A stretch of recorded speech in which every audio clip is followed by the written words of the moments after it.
A ʻhaʊwitzer/ʻhaʊw.ɪts.ər is a type of artillery piece characterized by a relatively short barrel and the use of comparatively small propellant charges to propel projectiles at relatively high trajectories, with a steep angle of descent. In the taxonomies of artillery pieces used by European armies in the 17th, 18th, 19th, and 20th centuries, the howitzer stood between the gun and the mortar. Howitzers, like other artillery equipments, are usually organized in groups called batteries. Etymology: the English word howitzer comes from the Czech word haunis, from hoof, crowd, and hoof is in turn a borrowing from the Middle High German word Haufe or Haufe, meaning heap. Haufen, sometimes in the compound Gwaldhaufen, also designated a pike square formation in German. In the Hussite wars of the 1420s and 1430s, the Czechs used short-barreled haunis cannons to fire at short distances into crowds of infantry, or into charging heavy cavalry, to make horses shy away. The word was rendered into German as Alphenis in the earliest attested use in a document dating from 1440. Later German renderings include Hausnitz, and,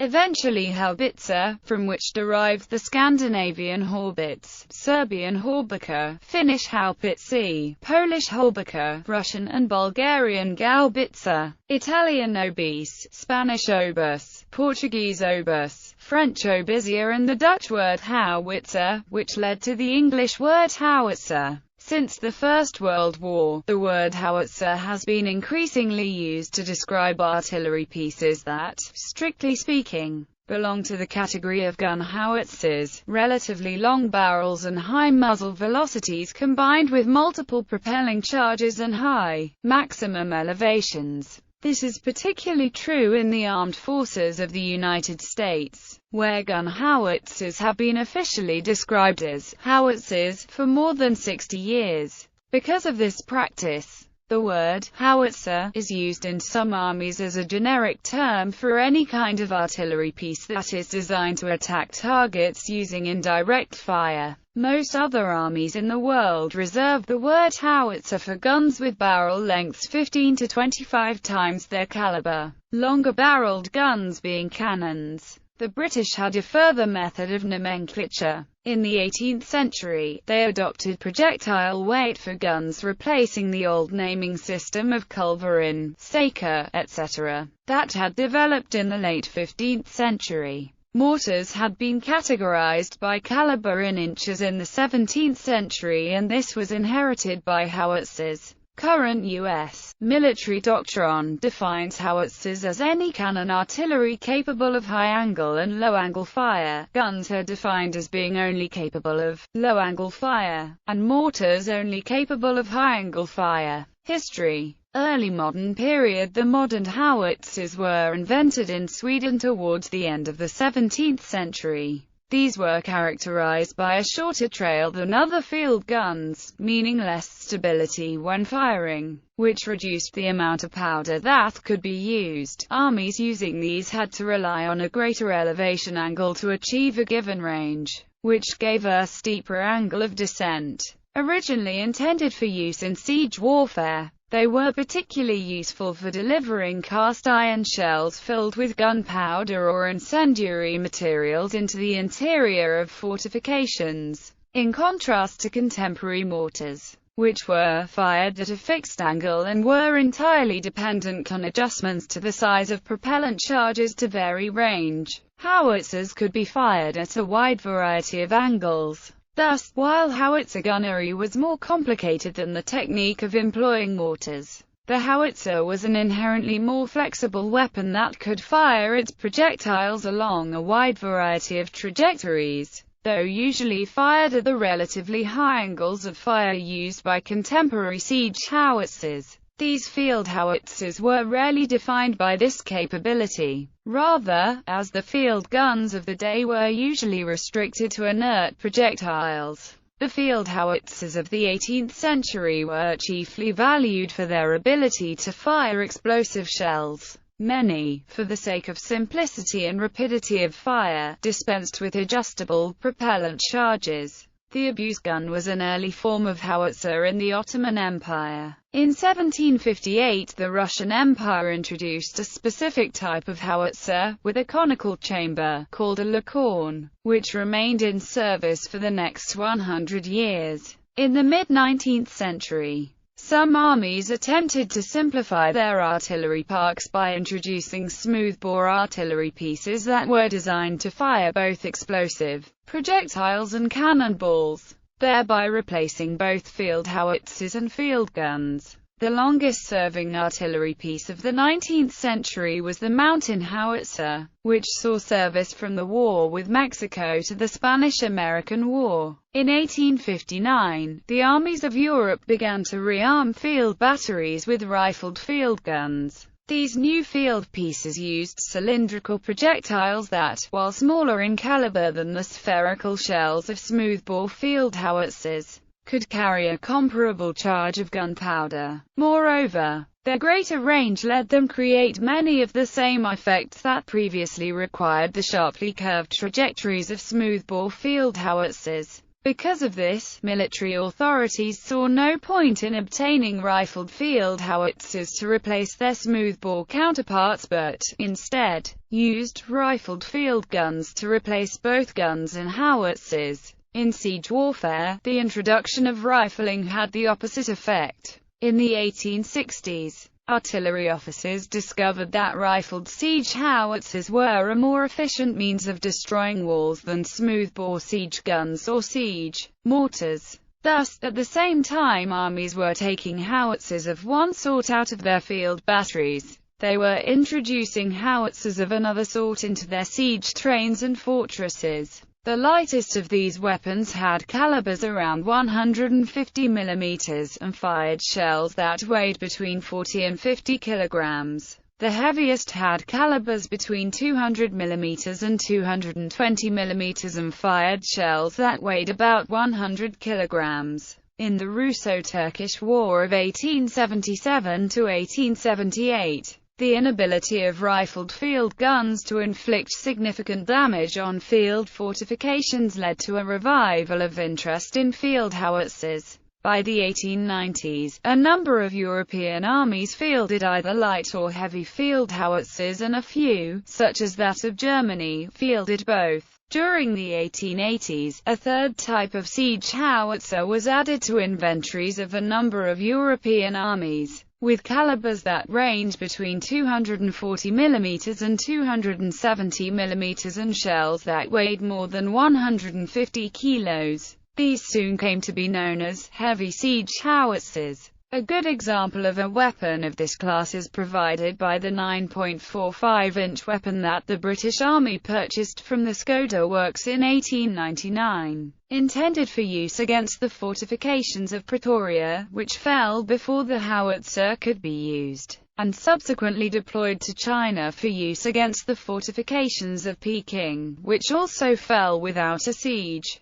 The 9.45-inch howitzer was never fired in anger. 20th century. In the early 20th century, the introduction of howitzers that were significantly larger than the heavy siege howitzers of the day made necessary the creation of a fourth category, that of super-heavy siege howitzers. Weapons of this category include the famous Big Bertha of the German Army and the 15-inch howitzer of the Royal Marine Artillery. These large howitzers were transported mechanically rather than by teams of horses. They were transported as several loads and had to be assembled at their firing position. These field howitzers, introduced at the end of the 19th century, could fire shells with high trajectories giving a steep angle of descent and, as a result, could strike targets that were protected by intervening obstacles. They could also fire shells that were about twice as large as shells fired by guns of the same size.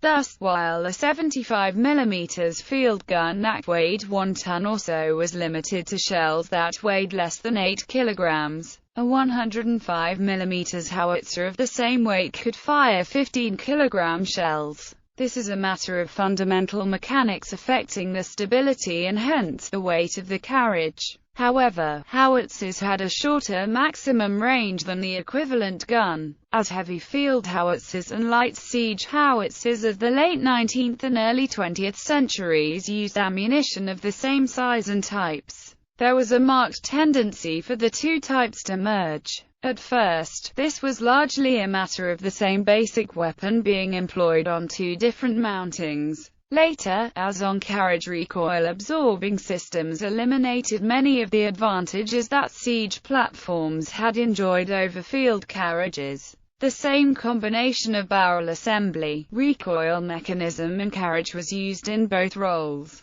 By the early 20th century, the differences between guns and howitzers were relative, not absolute, and generally recognized as follows. Guns, higher velocity and longer range, single-charge propellant, maximum elevation generally less than 35 degrees. Howitzers, lower velocity and shorter range, multi-charge propellant, maximum elevation, typically more than 45 degrees. The onset of trench warfare after the first few months of First World War greatly increased the demand for howitzers that gave a steep angle of descent, which were better suited than guns to the task of striking targets in a vertical plane, with large amounts of explosive and considerably less barrel wear. The German army was well equipped with howitzers, having far more at the beginning of the war than France. Many howitzers introduced in the course of World War I had longer barrels than pre-war howitzers.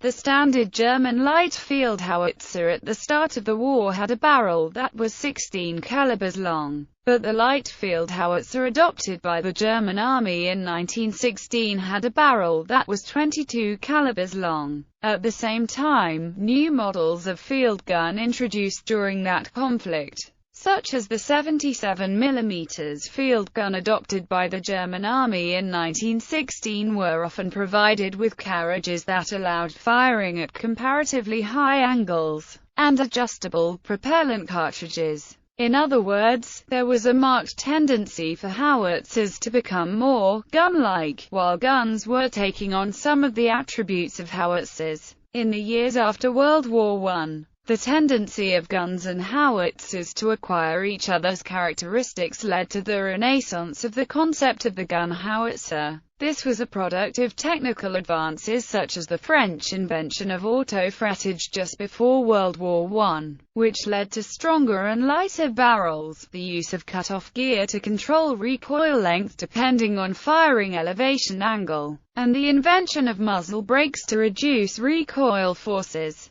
Like the gun howitzers of the 19th century, those of the 20th century replaced both guns and howitzers. Thus, the 25-pounder gun howitzer of the British Army replaced both the 18-pounder field gun and the 4.5-inch howitzer. While this had the effect of simplifying such things as organization, training and the supply of ammunition, it created considerable confusion in the realm of nomenclature. In the U.S. Army, however, the preferred term was howitzer. Thus, as gun howitzers replaced both guns and howitzers, words such as obusier and Haubitzer, which had originally been used to designate weapons with relatively short barrels, were applied to weapons with much longer barrels. During World War II, the military doctrine of Soviet deep battle called for extensive use of heavy artillery to hold the formal line of front. Soviet doctrine was remarkably different from the German doctrine of blitzkrieg, and called for a far more extensive use of artillery.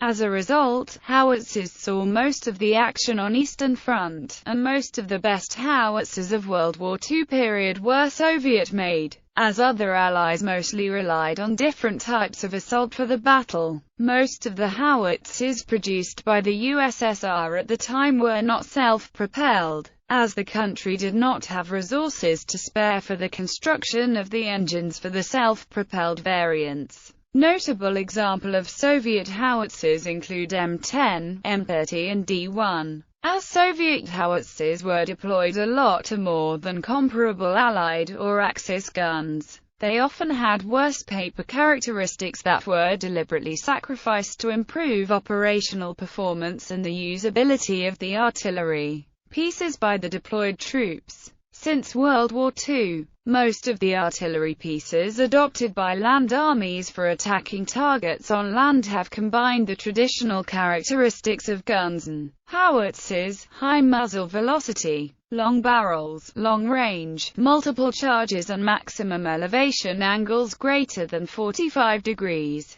The term gun howitzer is sometimes used for these. Many nations use howitzer, while the UK calls them guns. For example, gun 105mm, field L118. Types. A self-propelled howitzer is mounted on a tracked or wheeled motor vehicle. In many cases, it is protected by some sort of armor so that it superficially resembles a tank. But mostly it's not designed for frontline and cannot withstand direct anti-armor fire, instead protecting crew from shrapnel and small arms. A pack howitzer is a relatively light howitzer that is designed to be easily broken down into several pieces, each of which is small enough to be carried by a mule or a pack horse. A mountain howitzer is a relatively light howitzer designed for use in mountainous terrain. Most, but not all, mountain howitzers are also pack howitzers. A siege howitzer is a howitzer that is designed to be fired from a mounting on a fixed platform of some sort. A field howitzer is a howitzer that is mobile enough to accompany a field army on campaign. It is invariably provided with a wheeled carriage of some sort. Examples: